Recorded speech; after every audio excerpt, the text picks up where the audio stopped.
Manque de compréhension, je pense, parce qu'on a bloqué l'organisation de l'ONTT. Il était question qu'elle devienne une agence de promotion. Elle ne l'est pas devenue. Malgré qu'elle a fait des efforts, l'ONTT. Elle a fait des efforts au niveau de ses directions, mais elle est restée sur le modèle centralisé. Un représentant de l'ONTT à l'étranger ne dispose pas de son budget. Il doit revenir au siège à Tunis pour demander l'accord sur une action à faire.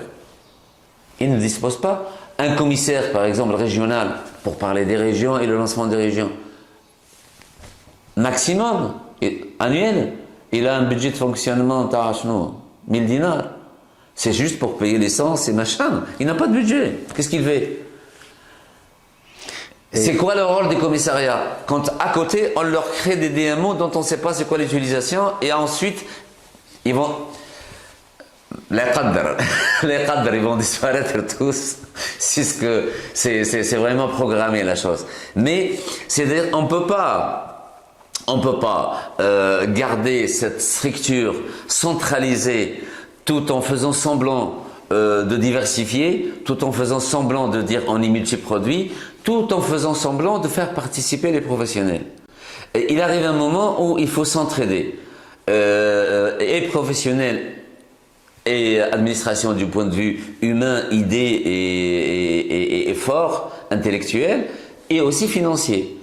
Le TCB, il est parti de cette notion-là pour dire qu'après, il va collaborer avec l'administration pour, quitte à ce que l'administration, c'est vrai, il nous faut toujours une administration qui veille à l'image du pays.